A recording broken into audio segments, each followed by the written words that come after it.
NACDL is the association of the nation's criminal defense bar.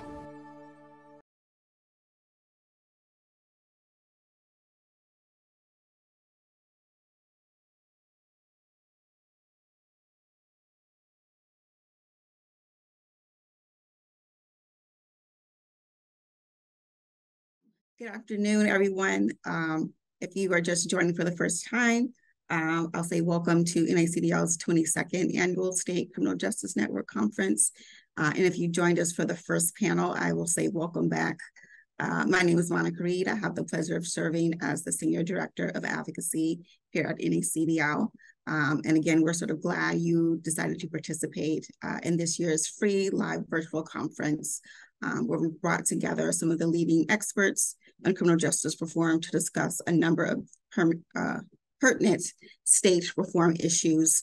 Our moderator today is going to be Jumana Musa. She serves as Director of the Fourth Amendment Center here at NACDL, which I know she'll talk more about later. But Jumana, I will turn it over to you. Thank you, Monica. And thanks for having me moderate this panel. I'm actually thrilled to be able to bring you the information that our three panelists have for you today. We're obviously here to talk about pretextual stops in policing and how to roll that back or eliminate that. Pretextual stops have often been a driver of mass incarceration, as we started this program talking about mass incarceration. I refer to it as like the stop and frisk of the road. I know Dara referred to it as the broken windows policing of the road. But essentially, it is the opportunity for police to engage in racial profiling while saying they're doing something else. And so, they're pulling someone over because they didn't fully stop at the stop sign, their taillight was out, they switched lanes without using their signal, they seem to be driving erratically, whatever reason they want to put on it. There was a Supreme Court case called Wren versus US that essentially said, as long as you can come up with that reason, that pretext, then all else will not be examined. And so it's really been the opportunity to stop and search Black and brown people. And it can go, anywhere from just being a minor inconvenience to leading to being justice involved, whether it's an outstanding warrant, something is found in the car, drugs, a gun, something else, to violence, injury, and even death, right? And so if you think about it in the context of the conversation we've been having around police violence and police killings, names like Philando Castile, Sandra Bland, Tyree Nichols in Memphis, these are all people who died coming off of a traffic stop. And so at the end of the day, the question becomes, should police be even involved in this kind of minor infraction enforcement? And so people have been looking at that in many different ways. And so in this conversation today, we're going to hear first from Dara Baldwin, who is the co-chair of the Transportation Equity Caucus, that has done a deep dive and knows a great deal about all the types of federal programs, particularly Department of Transportation programs, that are funneling down to the states to encourage this kind of enforcement. We will next hear from Brad Haywood, who's a public defender and also the founder of Justice Forward Virginia, that has taken an opportunity in Virginia to roll back the opportunity for police to do these kind of stops at all, and then now in the posture of having to fight back efforts to roll back what they rolled back. And then we're going to hear from Lizzie Buchen, who is a lobbyist who's been working with a coalition of folks in California who are working to put an end to pretextual stops. And I think what we're going to learn is both, there's a larger narrative and a flow of money that needs to be addressed. But there's also the things that come up in any opportunity to push legislation forward, which is timing, opportunity, and having all the pieces in place to get prepared. So for those of you who are thinking about this kind of work, I believe we're going to have a really rich discussion. And with that, I'm going to turn it over to Dara. Thank you so much, Jumana. Peace and blessings, everyone. As Jumana said, I'm Dara Baldwin, and I am the co-chair of the Transportation Equity Caucus. And I want to say thank you to NACDL for doing this and for you to be in this room right now. And if no one has said this to you before, thank you for your work. Thank you for what you do. Please keep doing it. Have the audacity of hope. So I'm going to talk to you about our work. Transportation Equity Caucus was created about 2009. We started conversations and actually went into process and being an actual organization 2010. Policy Link is the lead on this and holds most of our information and our website. And that'll be in your resources. You can go to Equity, our website, to see what I'm about to talk about. the reason we got started, and Jumana gave a really good framework. I just want people to know, when you talk about pretextual stops, it's not just highways and the roads, right? Within transportation, there are multiple things to discuss. So in transportation and urban planning, many people don't know this, there are 5 E's. So the E's are education, encouragement. I still don't understand and know what that is. Been doing this for 20 years, but anyway, engineering, evaluation, and of course, the 5th one, enforcement. It's been around since the beginning of them putting out transportation work and policies. We got together as Black women to say, where is the E of equity in transportation? They were like, oh, we do equity, don't worry about it. And so we created the Transportation Equity Caucus. And our #1 campaign is to end the E of enforcement in this transportation work.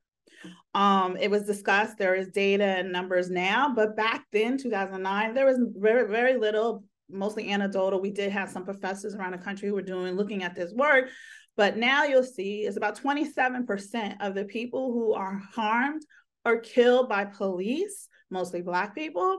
It is through this process. It is through pretextual stop. It is through transportation.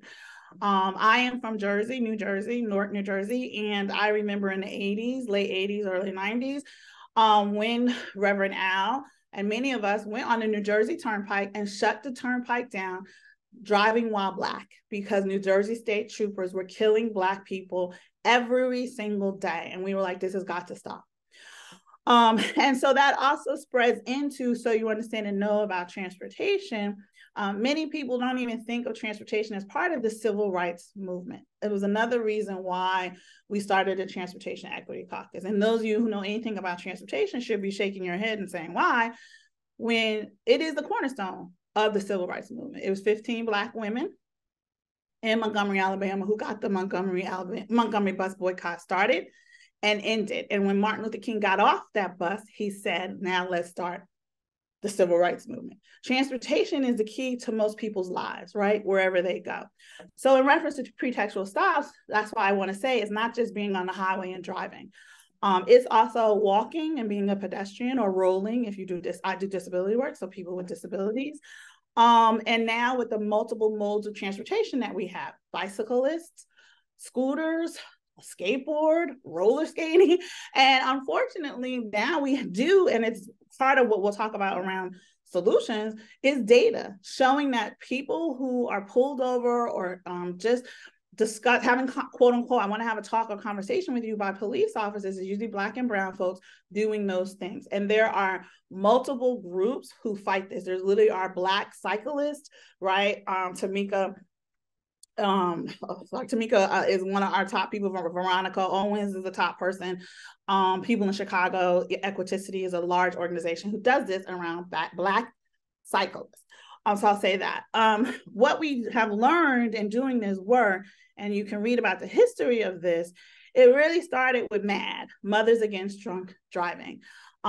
Really pushing the fact that law enforcement were the only people who could stop drunk drivers. And we were all like, no, you know, if you do public service announcements, you have conversations. And a lot of people also didn't understand and know the connection between Department of Transportation having funds and giving it to Department of Justice, who would receive those funds, and DOT got it from Congress, right, through a probes process, and said, do whatever you want with this money. There's no performance measurements about it. There's no reporting out and data how they use this money for quote unquote policing.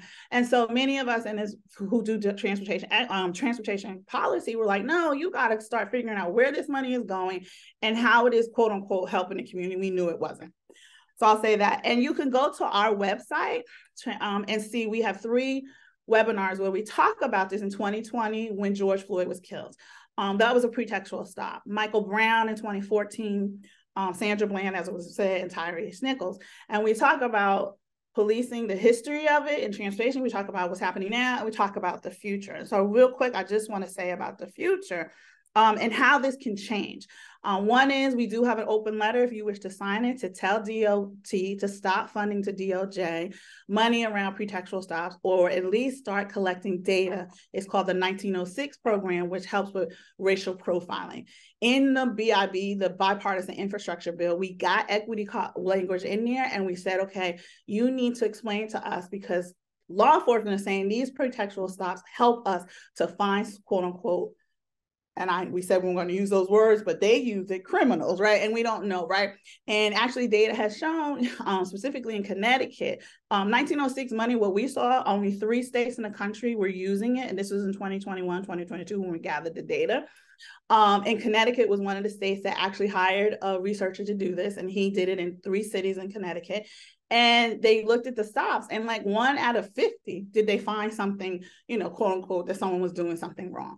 And that law enforcement couldn't prove this. It'll be this one shot out of, you know, one time out of hundreds that they might find someone who is doing something. This is not the way in which you fight crime. The other side of this, I'll tell you, is now people are moving towards let's use cameras. And can't write to do speed stops. And there's so much wrong about that. You all are here as criminal, as civil rights lawyers, and knowing this or doing this work, you know, we all have a 4th Amendment right. You're not allowed to surveil us without probable cause. Like, this does not resolve this issue of policing communities. It also brings up fines and fees. People don't have a way to fight back these cameras. You're just seeing, if you're Richmond, Virginia is about to put it in on looking at your license plates and where you are and surveilling you and where you go. And is this place a high crime level? So using cameras is not the answer either. But I will give you, there are some cities around the country that have figured this out. They have moved their traffic stops and things out of law enforcement, put it in public safety. Newark, New Jersey, where I'm from, Ross Baraka is the mayor, has done this. And if you look at their data, it's great. And it's called the Newark Street Teams. If you Google them, you'll find them. And they have shown the Newark Street Teams are made up of people from the community. It was founded by formerly incarcerated people who have been out. Before the pandemic, they used to walk children to school and everything. They're doing that again. But in 2020, when you had the Black Lives Matter protests, Newark was the only city that didn't have 1 arrest or any riots, because the Newark Street Teams did that. They have not have any killings or any people killed or harmed through driver or pretextual stops in the past 3 to 4 years, because they moved it out of the police department and into a public safety department. There are other cities around the country who are using this model. So there is a way to do this that is not harmful, but it's also not what we want. I'm an abolitionist. We need to end this completely. But people also don't see this as the surveillance of your body, your movement. It's not just on the roads and highways. It is however you move through the system and wherever you're going. And we have, unfortunately, groups like MAD, Mothers Against Drunk Driving, even AAA, they have pushed this for years because they believe that this is the only way in which to create safety for people, because the definition of safety is based on a white supremacist, patriarchal, racist system. They have a whole seminar and conference every year called Lifesavers, which is run by mostly law enforcement, and you can attend those. I was actually booed off the stage in 2011 when we first brought this up and said, you have got to stop using the E of enforcement in transportation. We need to move that to equity, and we need to move that because we have to save people's lives. And like I said, being a pedestrian, this has killed many people who are just, walking to the grocery store, going somewhere, and are pulled over or told to, get off your bicycle, get off your scooter, and then it ends in harm. So I just wanted people to know that as well. The Transportation Equity Caucus also is a free organization. If your organization wishes to join, we specifically do a lot of work with states. Decarcerate Memphis is not here, but we did a lot of work in they just had another, killing, unfortunately, pretextual. We do a lot of work with them. We would love to work with you. Thank you for this opportunity to talk to you. Look forward to the conversation. And I guess I'm throwing it to Brad. Thanks, Dara. I'm actually going to jump back in the middle. No worries, no worries. I just want to pull 2 things, Dara. If you could put a link to the letter. It's just been a couple of people asking about the letter you referenced, the 1906 letter talking about DOJ funding and pretextual stops. So if you could put that in the chat, I know people will be very happy to have that. And I'm also super glad that you brought up the question of surveillance technology and these types of questions. I know from our perspective at the Fourth Amendment Center, we focus on the intersection of tech and the criminal legal system, and we have absolutely seen them using this type of technology like license plate readers and other things to identify a car that they want to pull over, to know where it is, and then follow them until they can find that, didn't put on their signal before they switched lanes or didn't fully stop at the stop sign reason to pull them over. But with that, I'm going to turn it over to Brad to hear about how they had an opportune moment to pass this type of legislation in Virginia and what's happened since. Brad? Thanks. Hi, everyone. I'm Brad Haywood. It's a pleasure to be here. It's also really great to see so many public defenders who have tuned in. So my day job is I'm the chief public defender for Arlington County and the city of Falls Church, Virginia. And in addition to that, in the spring of 2017, I founded a group called Justice Forward Virginia. And Justice Forward Virginia, we started as it was a group of current and former public defenders at that time that just saw a gap in the advocacy landscape in Virginia. There essentially was no group at a statewide level that was making criminal justice reform its only business. And that was really necessary because there was a prosecutor association, Virginia Association of Commonwealth Attorneys, that sort of just ran the show every year. Basically, they got everything they want. And as of a few years ago, like 2019, there's actually a senator, as a criminal defense attorney, state senator, who made a joke that at that point, as of then, in Virginia's 400-year history, there had never been, nearly 400 years, 350 years, there had never been a criminal justice reform movement. And that's actually true.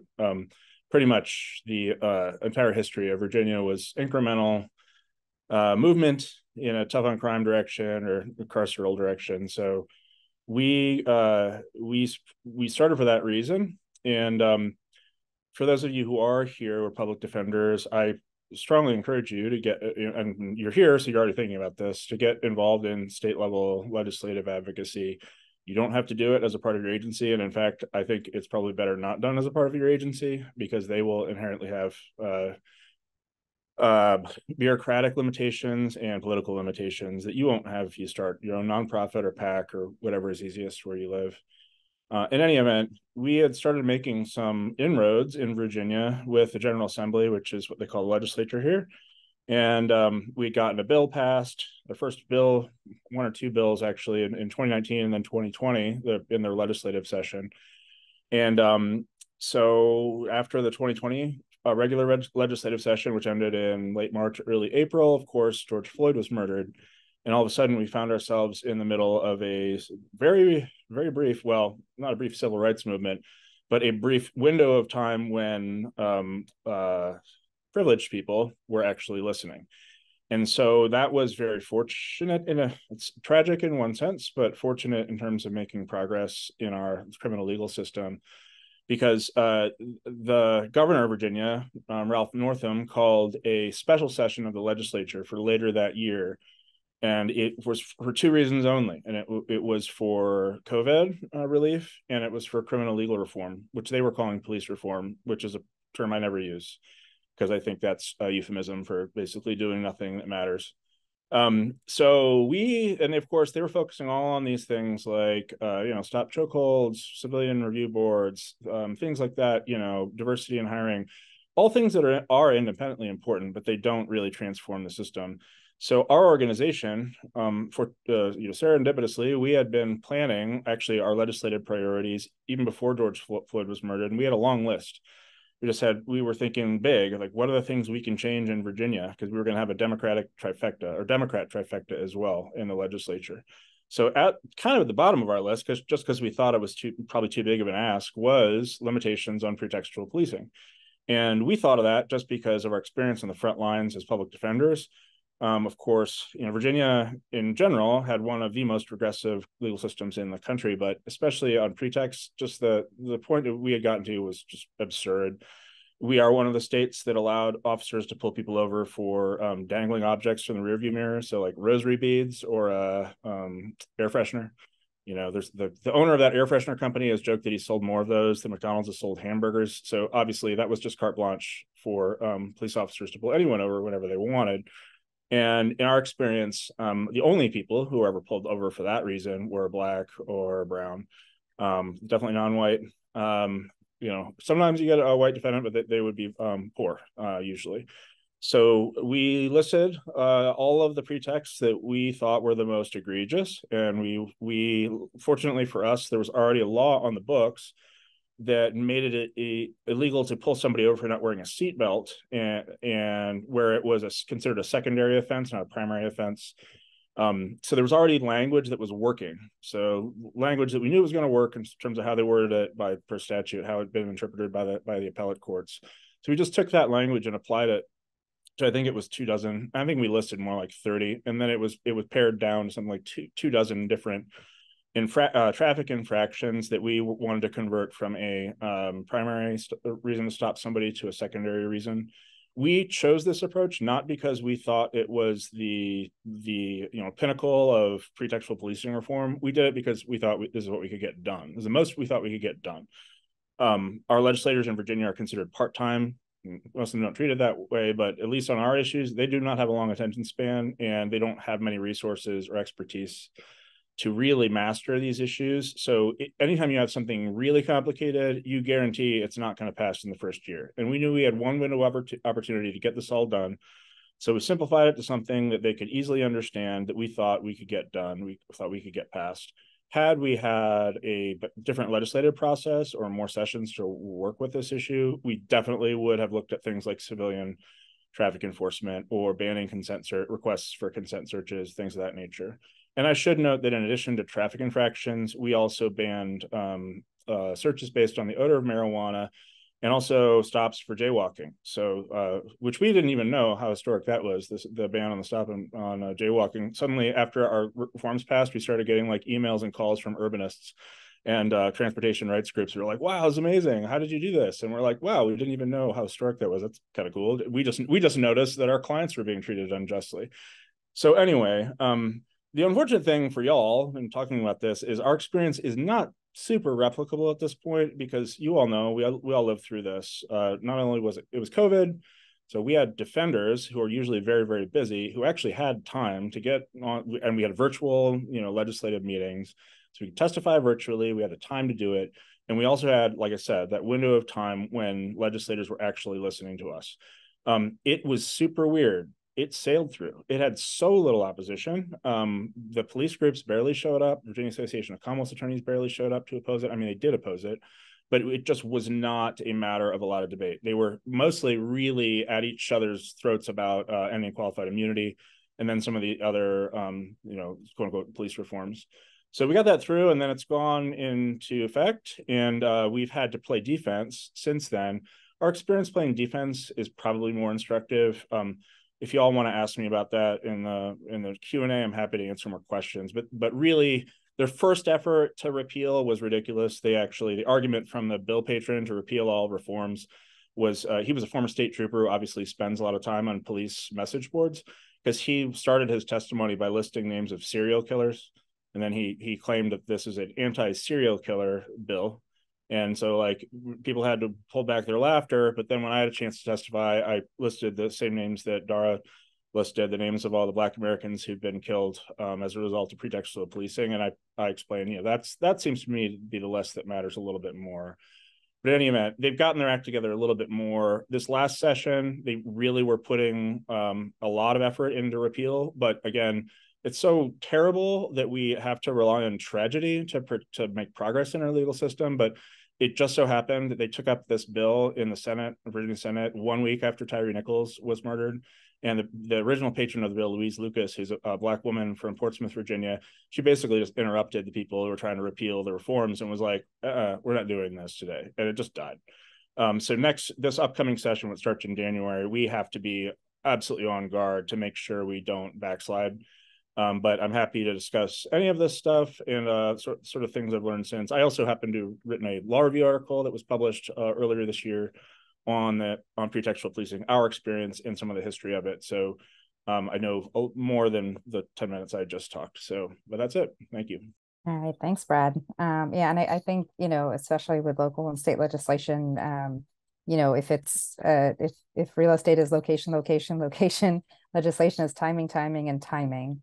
And so I guess coming off of that and pulling in some of the comments where where Dara was talking about the fact of nobody actually collecting any stats, right? In terms of who was pulled over, who was targeted in this way.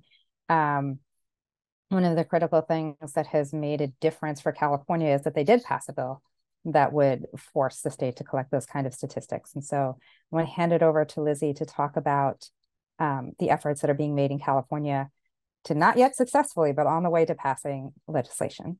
Hi, everyone. Lizzie Buchen. I'm a consultant, and I'm working with a few different organizations that are involved with SB 50, which is the bill I'm going to talk about today that we're working on in California. I use she, her pronouns.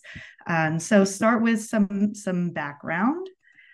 So as Jumana mentioned, there was a bill passed in 2015 called the Racial and Identity Profiling Act in California that requires all law enforcement to record demographic information about every single stop that they make for pedestrians, cyclists, motorists. They have to record a lot of demographic information and record everything that happened during the stop.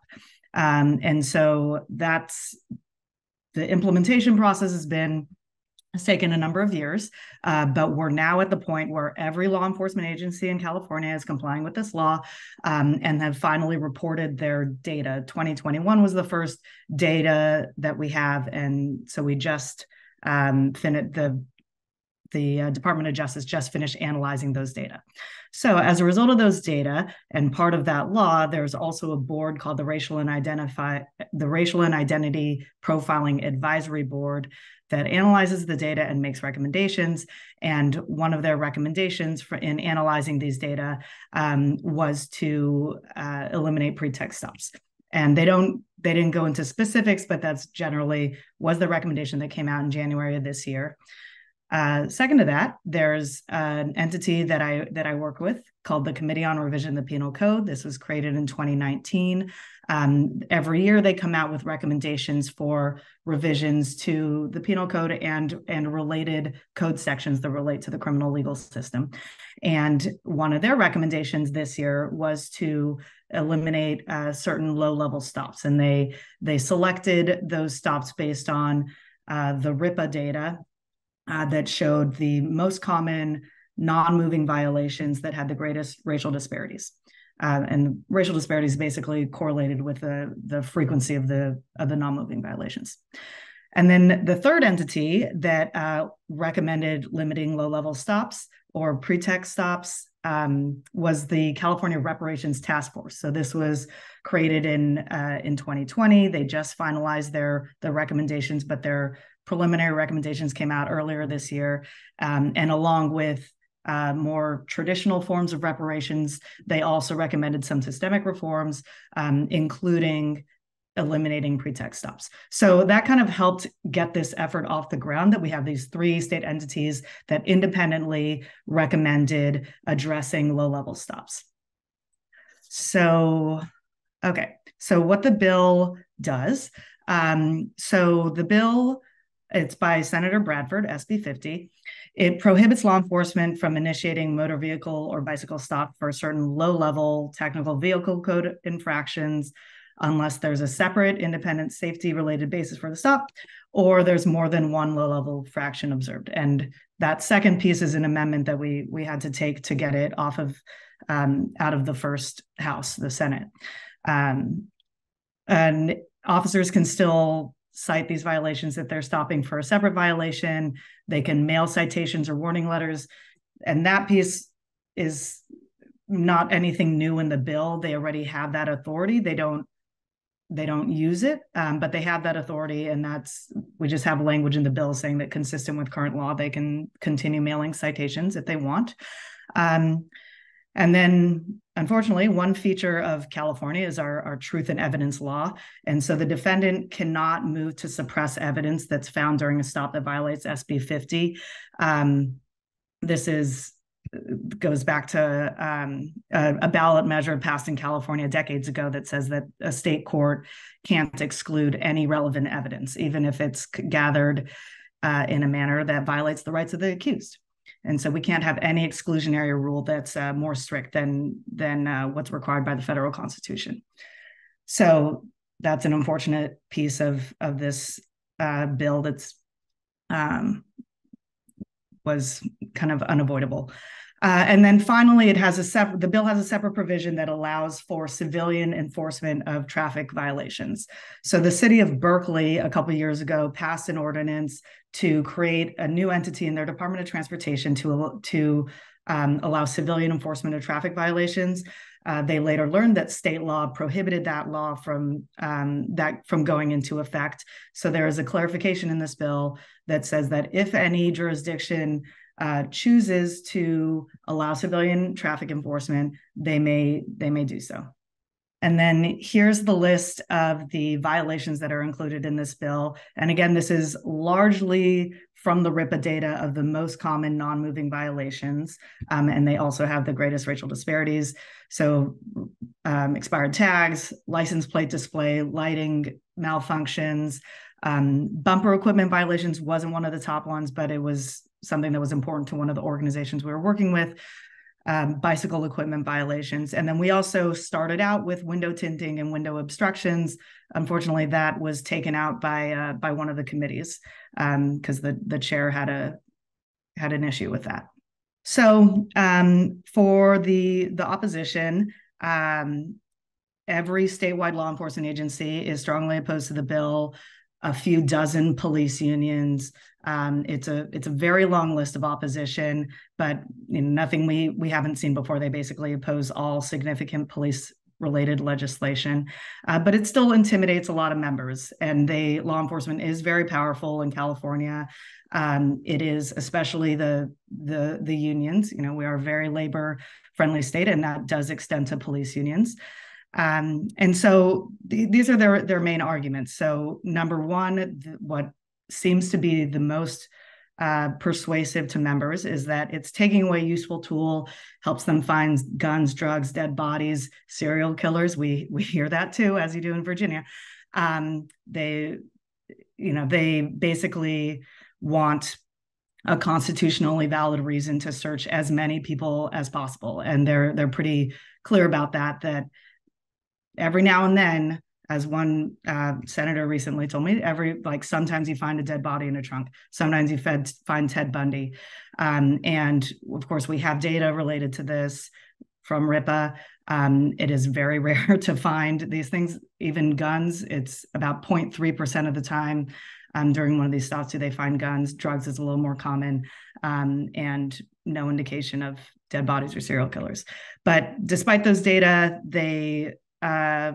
people are very persuaded by this. There are certainly people who think that it doesn't matter how many people you find nothing. If you find one serial killer, you find one human trafficker, it's worth searching all of those other people. So that seems to be very persuasive with people.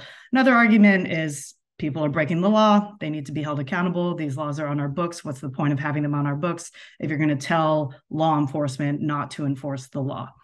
And then finally, there is the argument that these are actually safety related, and the main ones that come up with that are the headlight. If one headlight's out, it still poses a safety concern. This is something that our California Highway Patrol has been pushing this argument, and that seems to be pretty persuasive as well. So for our strongest arguments, California is a very progressive state. We have a supermajority in both houses and a progressive Democratic governor, but it is very police friendly. There's a lot of respect for law enforcement, and there's a lot of moderate Democrats that probably, if they're in any other state, they would probably be Republicans.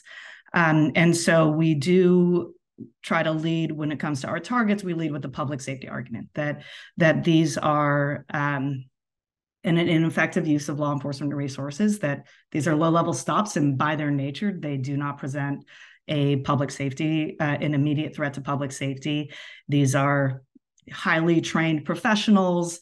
They have the authority to search, to detain, to use deadly force, and their role is supposed to be ensuring our safety and not enforcing these kinds of minor violations. And it's really diverting their attention and resources away from more urgent matters, like responding to emergencies and investigating real crimes. And so that's an argument that that has been pretty persuasive. When I actually took around a couple former law enforcement officers yesterday, including one who's a former chief of Salt Lake City Police, and he was, I think, pretty persuasive in making this argument that this is not how he wanted to deploy his officers. And then it's been really helpful to talk about data from other jurisdictions. We've certainly talked to a lot of folks about Virginia, in addition to Oregon, and then jurisdictions and agencies from around the country. And, it helps to know that the sky hasn't fallen in any of these places.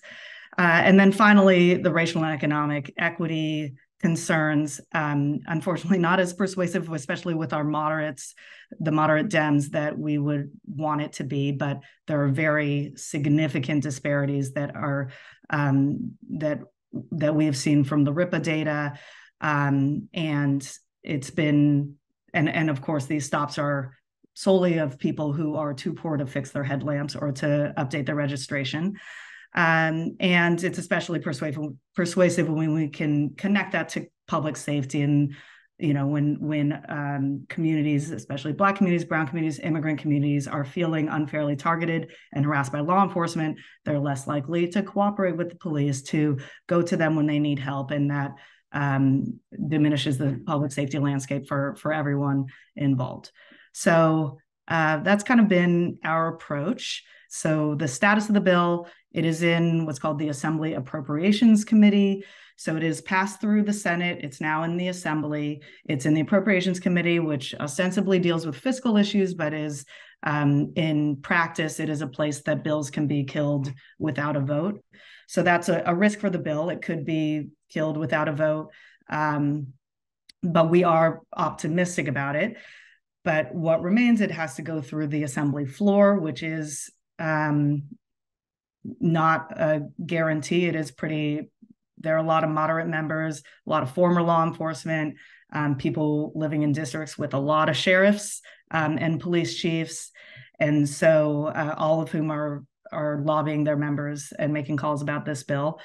So we have to pass the Assembly floor and then get off the governor's desk. And the governor, while generally pretty progressive, is very interested in becoming president and does not want to take off law enforcement. So it is a challenging road ahead, but we're doing what we can, and we'll see. And that's all I've got. Thank you, Lizzie. And I appreciate everybody for sort of keeping to time constraints, because I know there's questions and a lot of conversation to be had. In terms of, I would say, if you haven't been looking at the chat, there's a lot of information has been put into the chat on the Transportation Equity Caucus. I've also put Brad's law review article in the chat if anyone was interested in that. When it comes to this, I think it's important to remember, when I say timing is everything, just after 9/11, and this was a conversation that we'd had in preparation for this, when they were trying to have a conversation about the fact that you just can't have, federal and state and local law enforcement working separately. One of the things that was pointed to and brought up several times was that 2 of the people who were later identified as hijackers of the planes have been stopped for routine traffic enforcement, right? A speeding ticket or, some other type of minor infraction. And, the idea was that if somehow, right, that they had had all these other tools, they would have been able to stop the entire plot. And the reason I say it like that is because I know they bring up these big, there's serial killers, there's whatever. Realistically, the intelligence community had handed the president a document that said, hey, there's people who are learning to fly planes that don't want to know how to land. We're very concerned they're going to fly planes into buildings. And they were kind of like, meh. But, the idea that they had been stopped for traffic, some kind of minor traffic enforcement, that should have been the key. And so in many ways, it's a red herring, right? The idea that somehow you could have stopped the worst at the time, the worst terrorist attack that ever happened on US soil. and save thousands of lives because of traffic enforcement versus, paying attention to the intelligence that is actually being shared with the people in charge who are supposed to be stopping it, is just one of the ways in which they sort of drive towards the kind of enforcement that pushes for, minor infractions turning into major consequences for people. So when it comes to questions, we do have a few that have shown up. And I think, some of these you all have touched on, but I want to open it up for whoever wants to respond. One of them is really asking about areas that have a low clearance rate for serious crimes. I think, Lizzie, you talked about this a little bit, but a whole lot of traffic stops. And, does that conversation resonate with people in terms of public safety that would be useful or beneficial? And are there any law enforcement agencies that agree or would work with any of you on this? I know, at least Lizzie, from your perspective, it sounds like across the board, they're all anti, but is this a conversation that gains traction anywhere or even with any of the local departments, even if it didn't sort of catch on a state level? I can answer that very quickly. In Virginia, there are 0 police departments that would get on board with this. And they also have really low clearance rates for violent crime. In Arlington, they like to, they're thought of as among police departments, even they're thought of as being kind of arrogant because they do require college degrees and people, they pay better. So they, get the best cops to apply there. Last year, they, I think there were 57 complaints of rape last year, and they made 3 arrests. So that's how good they're doing. And yes, they eagerly engage in, enthusiastically engage in pretextual policing. And it's supposedly a progressive jurisdiction. In California, I do think it's been a persuasive argument to make to law enforcement. To legislators. Law enforcement, they are all solidly opposed to this. The Los Angeles, the LAPD's police union, the LAPPL, they actually submitted a letter to their local politicians saying that they don't think that police are the appropriate response to homelessness, to drug use, to mental health problems, to low-level stops. They actually included that in their letter, and yet they are very opposed to this bill, and they've been lobbying very hard against it. So even though some agencies and some police unions don't think that this is the best use of their time, they are maintaining the line with other law enforcement. But as I said, we have former law enforcement. We've been working with LEAP, Law Enforcement Action Partnership, and also CPE, the Center for Policing Equity. And so we've had former law enforcement come out and say that this is an ineffective use of our resources and our skills and our expertise. And we're an honorable profession, and we did not join this profession to write tickets for expired tags. We came here to solve crime. And so I think that it is helpful for them to hear that. It's just in California, we will never get an active law enforcement officer who will support anything like this. So, and this is Dara. I'm going to disagree. I understand, Lizzie, you're saying that, but I won't say never and ever. I don't ever do that in this work. I've gone into cities where we've changed people's minds. Center for Policing Equity has been mentioned here. Dr. Philip Goff. We have done this. It is not happening now. As I put in the chat box, Newark, New Jersey, the police, they got on board, and even the police, they said yes, because the other thing is you can't start start doing and hiring from your community who have had their brothers and their sisters and their family members who have been killed by cops, and then come on and say, do this. Another example I'll give everyone too is not just the police departments who are looking at this and saying, let's stop doing this. And our equity trainings have helped. When George Floyd was killed, horrifically killed in Minneapolis, that night, the police department went to the bus drivers and said, we need you to bring the buses out so when we arrest these quote unquote rioters, as they call them, instead of protesters, our buses aren't big enough. We need you to use your buses. And there was one bus driver who stood up and said, absolutely not, right? Because we have been doing transportation equity. He was like, I'm not going to help you to arrest my friends and my family who are out here peacefully protesting at that time, right, for what was going on. And that came from those equity trainings. And his union brothers and sisters and them and everyone else joined him and said, yeah, we're joining him. Then the teachers union got on, postal union, they all said, you can't keep asking us to do this to our communities. And things are changing in Minneapolis and in Minnesota and things like that. So I will say that there is work around the country. Now, don't get me wrong, the majority is that. But like I said, in Newark, New Jersey, we have the Newark Street Teams, Camden, New Jersey, and those teams are actually going to 5 different cities around the country where they're pushing their model to go forward.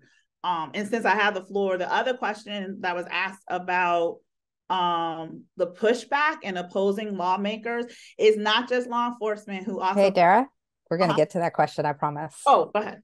Yeah. And so thank you for those responses. I think there's been, we've heard some about what's going on in California, some of what's been happening in Virginia. Obviously, there's work happening across the country. And so one of the questions is, aside from you've taken the tools from our toolbox, the law enforcement need all their tools because serial killers, are there other things that lawmakers are buying into in terms of arguments against the reform? And are some of them regional? And so that was the next question, if you all could take that on. Right. So this is Dara. So like I was saying, in the 5 E's of transportation, yes, there are actual urban planners and actual transportation planners. It's called your MOP, your municipal operation procedures, who actually push back and say we need these stops.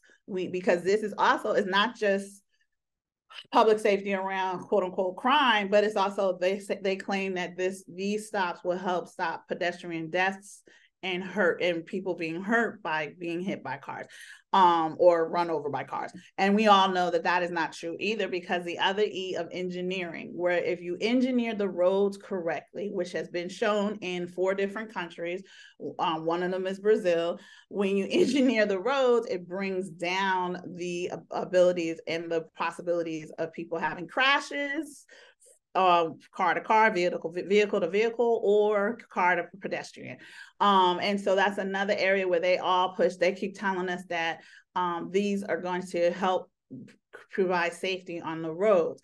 And that has not been proven. But if you're using engineering and if you engineer the roads correctly, you will. And the other part is they really don't use PSA, public service announcements. It's very rare that you will see on TV outside of once you take your driver lesson at high school. That's about all the conversation you get about how to drive safely and how to do that. Again, another city, San Francisco, there were 3 blocks who literally said, we're going to take this on our own, and started having families talk about driving safely in this neighborhood because our kids need to go back and forth to school. There was a rec center, there was a senior center. They also provided jobs for homeless folks unhoused people who said, they were like, you can come get a vest and have a sign that says slow down every morning, 8 to 10, and then every night 4 to 6. And they would give them $100. Those who wanted to do it did it. And they actually saw not only speeding go down, but also the traffic incidents go down, vehicle to vehicle as well as vehicle to pedestrian. So there is pushback from lawmakers on the other side of safety and saying, well, these police officers will make people drive safer. And the last thing I'll say, which I didn't get to say, and is also many people also don't know that crossing guards used to report to the principal of the school. And in all of that DDAC, y'all just put in there, all that DDAC training and everything, they moved that to crossing guards now report to law enforcement. That's why you will see in a lot of inner cities, you'll see a crossing guard with a police officer at the corner with them. That's also part of that safety, that school, the safe route community who are children getting to school safely have also bought into this. Police will make that route safer. Along these lines with, arguments that work or don't work or complaints, I think it's actually important to recognize that when we say pretextual policing, that's actually a euphemism, and it's helpful to lawyers we're all lawyers here. We can talk about it this way, but the general public has no idea really what that means. And we all know what it means. It means racial profiling. It means, and Wren versus United States said that police can pull over Black people simply for being Black. Literally, didn't literally say that, but almost. I mean, that's the import of it. So if they're saying we have to do this for community safety, then the first response is, wait a second, you have to be racist just to keep our streets safe? Like, don't we expect better of our police officers than that? So that, first of all, just centering the debate, I always talk about that first and foremost. Like, we just have to first, like, we don't have political leverage really much with as criminal justice reform advocates. We have to speak to people's hearts and speak to their sense of justice. So getting centered on that is super important. But second of all, the argument that I have been most worried about is that about gun violence, just because it's really what's driving so much of the tough on crime rhetoric right now. And that one, I think, is best rebutted with data, first of all, about the inefficiency of stops in finding guns. But second of all, tied to that, refocusing the narrative on, well, okay, if you want to address gun violence, we shouldn't be doing racist dragnet policing because that's a waste of resources and it doesn't work well. Instead, let's take all this money for all this traffic enforcement and put it into community violence prevention. How's that? Like, let's start doing some defunding, and don't say the word defunding, but let's do some funneling money into social services and education and workforce development and, you know, mentorship for people, for at-risk youth, stuff like that. Stuff that actually results in lower rates of gun violence. Like, that would be great. And so tying these narratives together, I think, can be super helpful and also rebut that, what I think is a pretty worrisome argument about guns. And Lizzie, I can, you want to add? Yeah. Sure. Yeah. So I think, so another argument in addition that some lawmakers have been listening to is that these are actually safety related violations. And so just in the violations that are included in SB 50, I mentioned one headlight out. People are concerned about that. Expired tags, we don't have a time limit on that. And so people are sympathetic to someone whose tags are expired by 3 months, but they're saying, well, if it's been 2 years, like, clearly they're up to no good. They're just trying to get away with crimes and not be identified. Bumpers, you know, can be a safety issue. It's more dangerous to get into a car accident with someone with a missing bumper. Bike lights, and so people will draw attention to that these are actually do pose a danger, and so they take issue with, you know, referring to them as non-safety related stops. Okay, so with our remaining 6 minutes, I'm just going to sort of go through the last 3 questions and ask you each to weigh in again briefly. So and give any sort of wrap up comments. So the 3 questions we have left, one is speaking specifically to trying to end qualified immunity, and that being a motivator for police to not want to engage in these types of stops and not want to engage in the type of violence and killing that we've seen all across the country. So that was one question, eliminating qualified immunity. A second is thoughts about using low-level stops versus non-safety stops, which is an article they read. I can't speak to that. And the last one specifically for you, Brad, which is, have you seen a reduction in cases coming out of pretextual stops since the legislation passed, or are they just using, you know, whatever was left over that didn't end up in the legislation? And so if it's okay, can we just go the same order we did before, Dara, Brad, and then Lizzie to wrap us up? I just want to point to Brad. I'll just say qualified immunity. Yes. I mean, if we ended that, yes, I think that would help out at all. But I don't see that happening even on a federal level. You got a president of the United States who supports qualified immunity. The difference between low level and non-safety stops. I'm sorry. I don't see this changing, and because that is so what do you call it? You know, open. It's like, how do you decide what's a low level stop and a non-safety stop? This is, as Brad has said, this is racist. This is racism. I don't think the stops, they're not looking at that at all. You know, that's not the point that they're doing this for. And then the last question is Brad, and it's been wonderful talking to all of you. Yes, so on the point of QI, I know I talked about that briefly in the beginning. I didn't mean to say that's not important. In Virginia, though, oddly, because of our tort laws here, it doesn't have a huge impact to repeal qualified immunity because there are actually caps on the amount of damages they can get. So even if you're able to prove a violation of your civil rights, you're capped at like actual damages, which frequently, like in a lot of these, unless you're killed or unless you like lose your leg, it's not going to be very much. And punitives are also capped. So there are lots of things that would have a greater impact. So if we have limited bandwidth as advocates, which we do, we try to focus on the things that have the biggest impact in Virginia, maybe very different in other places. And I agree, if there were more accountability on that side, it certainly could impact police behavior. And I do think that there are other reforms that, and this sort of ties into the next question about data. There are other reforms that need to be done that will have greater impact than just limiting what the grounds on which somebody can be stopped. So because I told you what we did. We did it because we thought we could get it done. But we also anticipated that it would just be a matter of time before police would identify other traffic infractions they could use as pretext. And they have done that. So there was initially a narrowing of the racial disparities in stops. And there was a narrowing in the disparities in searches after stops.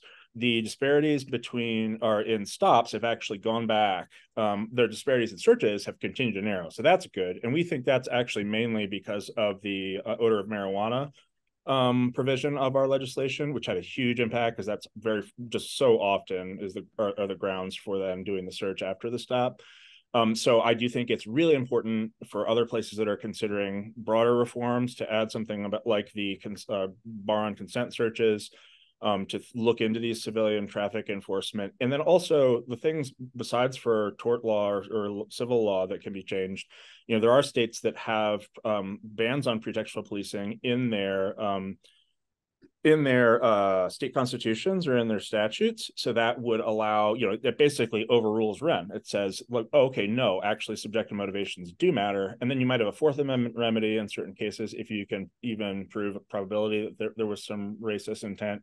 And also there's also in the civil context, one thing people don't know is there's a case called Armstrong that was decided within a month of Wren, which also makes it impossible to sue police departments for patterns and practices, and also really very difficult to sue for individual instances of discrimination because they require direct proof of racist intent even to get discovery. So that's like putting the cart before the horse. Like, you can't get this because you don't have it.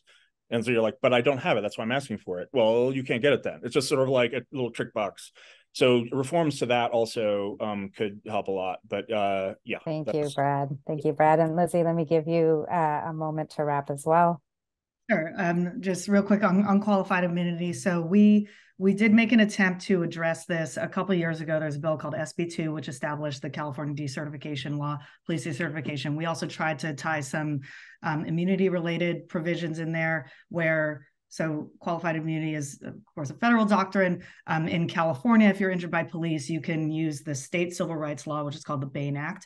But it's been kind of decimated in recent years. And so the bill was trying to restore the Bain Act so that because currently it provides absolute immunity, not qualified immunity, provides absolute immunity for officers who kill or injure prisoners or refuse medical care to incarcerated folks or frame or plant evidence.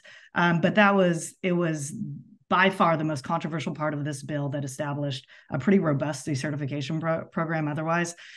So it was just ripped out of the bill pretty early on. So there's a lot of resistance to addressing that issue. I just want to take this moment to thank Dara, Brad, and Lizzie. Wealth of information, a lot to think about. And as we think about contextualizing this, ultimately, as someone said in the chat, jargony is pretextual stops. We're talking about racism, racial bias, and people's lives, their health, their safety, and their ability to live. And so with that, thank you very much. Thank you, Jumana. And I also want to echo her comments, thanking our panelists, Brad, Lizzie, and Dara for joining us for today's session. We've dropped and shared a lot of information in the chat, like Jumana had mentioned earlier, and some of the materials you can go back and reference on the conference materials page, and others we will sort of add as the conference wraps up. So to join the next session will be, if you're continuing on with us for the last session of the day, that will start at 4 p.m. Eastern time. You can go back to the conference webpage for that link to access it, to access the link to join that session. So again, thank you to our panelists, and for everyone else who's continuing with us. We'll see you at 4 p.m.